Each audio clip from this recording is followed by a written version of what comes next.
Welcome to another edition of Guns 101. It's our video welcome message for new gun owners, brought to you by the Self-Defense Radio Network. I'm Rob Morse from Self-Defense Gun Stories. My partner that you can see is Amanda Suffolk from Eye on the Target Radio. My other partner, the guy you can't see because he's working behind the camera, that's Paul Lathrop from the Polite Society podcast. We're joined again tonight by Tom and Diane Walls from the Firearms Academy of Seattle. Tom and Diane, February, March, April, they've all been record months for gun sales during a quarantine. A lot of people have to go learn how to use this firearm they bought. How do they get the most out of the class? It's not a class they're used to. Right. And good on you for signing up for a class. That's an important step to take to understand firearms and how you use them. First of all, when you get to you have the class all set to go, you head in there. Before you get out of the car, leave your ego and anything you might already know about firearms that you got told by your Aunt Catherine or something like that. Don't think about that. Just go into the classroom with an empty cup and learn what the instructor has to learn. Okay. So be open-minded and think not what you already know, but what you can learn that day. One thing that we do when we teach class, Diane and I, is we challenge our students. We say, hey, look, you're here with us for a day, 2 days, 5 days. If what we teach you doesn't make sense at the end of it, despite your best efforts, stick it in your bag. But if I challenge you, can you articulate why it's not working? Find a way to increase your level of understanding of firearms, gun handling, and shooting, and you still learn something from the class. Okay, and when you registered for a class, most instructors will either send you an email or a paper mail that has a gear list and what the requirements are on it. Please read that gear list and make sure that you have all the gear on it that's required. You have the sufficient amount of ammo that they ask for. You have your lunch if they want you to bring your lunch. Any of the other things that they ask for, bring them. They're asking for a reason. We've had students that have thought, they really don't mean that, not kept up with the gear list, not brought what they needed, and not really gotten a lot out of the class. I mean, we've got your check, you cleared the bank, you put the time and the money and the effort, maybe you've really gone out of your comfort zone to do something you've never done before. We get a lot of new shooters that have never fired a gun. Good on you for showing up. Optimize your chance of turning this into a fun and positive experience. So read the gear list. We just this morning got a gear list for an instructor's class that we're taking in a few months. It included instructions like bring food, bring snacks. They're not going to provide them. You won't be able to go off campus. Instructors will know what they require, and that's why they send you a gear list. So maybe they're going to be doing videotaping or disallow videotaping. This stuff is good to know. Another really good pro tip, having been on both ends of it, get there early. I like at least a half an hour early, because the very first thing I do after I leave my ego in the gear bag or the car, I'm going to find a bathroom. I just had a long drive. If my bladder's full, my ears aren't going to work real well. I want to get that so I'm comfortable and I can pay attention to class rather than wiggle around. I may have paperwork to do. I've got releases, safety things, all kinds of stuff. Yeah, let's do that rather than trying to do it while the instructor's talking. I want to get a comfortable place to sit.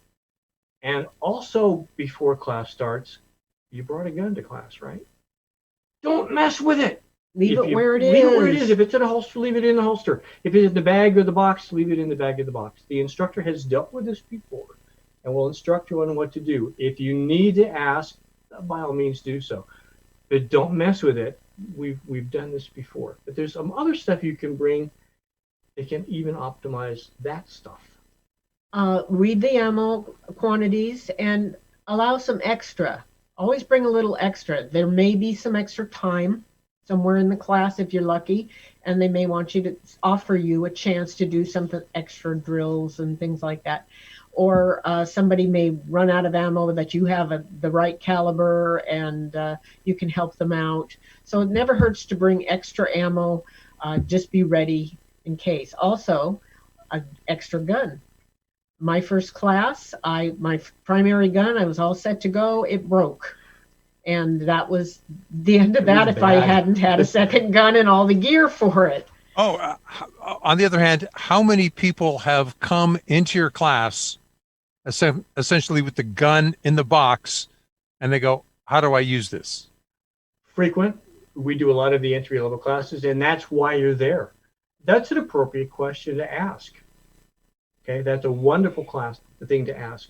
And again, that's why we say professional instruction when we do this sort of thing. Right. Stay with the instructor. They'll instruct you. If you have any questions, don't be shy. Say, look, oh, I got my gun in the box. What do I do with it? We'll take care of that when we get out on the range. But for right now, we need to sit here and listen to this. Or we'll go out in the range and we'll show you where you can safely handle your gun. And they'll walk you through it. Yeah, we'll get you everybody where they need to be. Other things we can do are make sure that we're ready when we go to the range. We have the appropriate clothing. We teach at an outdoor range. Some ranges are indoor. A dress for the weather, dress for the temperature, good sturdy shoes, boots, that sort of thing. It's really cool time to get out those 511 cargo pants because cargo pants have pockets, and pockets are a good thing. For the ladies, pockets are a good thing. The really tight jeans look great. You will be constantly frustrated by not being able to access your gear or to use your pockets. Also have your collar buttoned up or your shirt. Don't have the big scoop neck because Paul's going, yes. Brass will come flying from because it will be a scoop neck. And we've seen it. Will go right down between the girls. This is a dummy gun. Can you imagine somebody going, oh, God, I've got brass on my shirt, and they're not pointing the gun up here in a safe direction? We've seen it. Pistol brass burns. Rifle brass will leave a scar. Okay, so appropriate clothing. Guys, same thing, collar. There's other safety gear that we have. Right. They're going to ask you, everybody's going to ask you to bring some ear protection. And sometimes they'll provide extra ear protection. Little foamy things. You know, you stick them in your ear. There's actually a technique to putting those in. Ask your instructor to demonstrate that. We've seen them put in wrong. They don't work.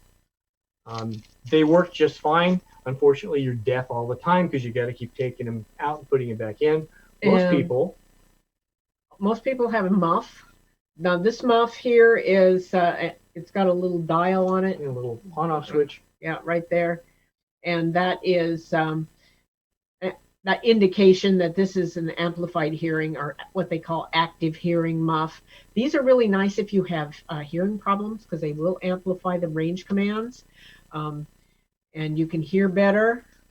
But there's a circuit in here that shuts the sound off at about 85 decibels before it's damaging. So right now I've got them on.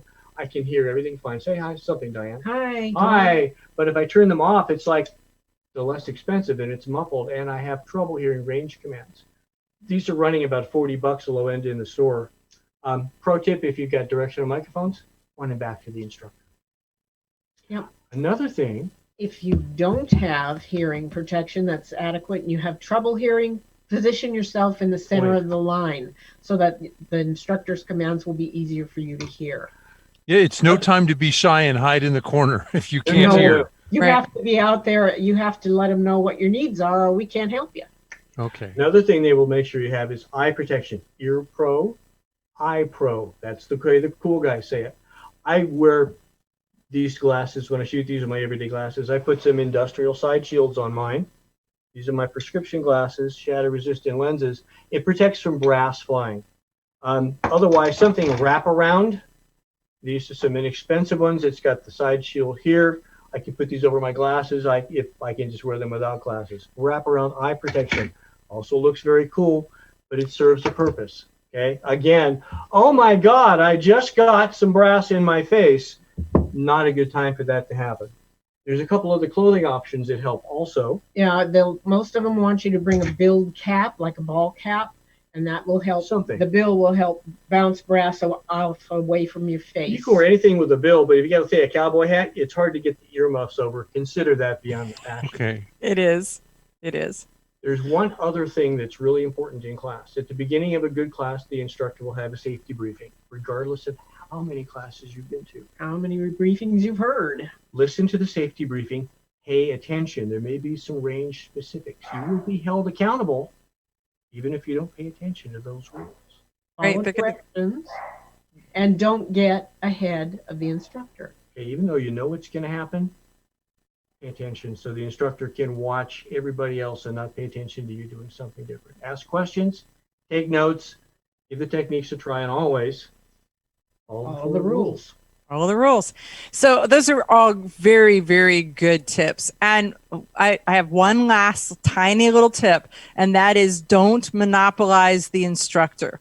So they'll get to your questions, but sometimes you'll have a student who asks way in advance, and they'll just be keep telling you, wait. So if you look like you are talking to the instructor way more than everybody else, take a chill pill. Hang for a little bit. They'll catch up with you. They really will. There's so the name. That's that guy. That guy. Don't be that guy.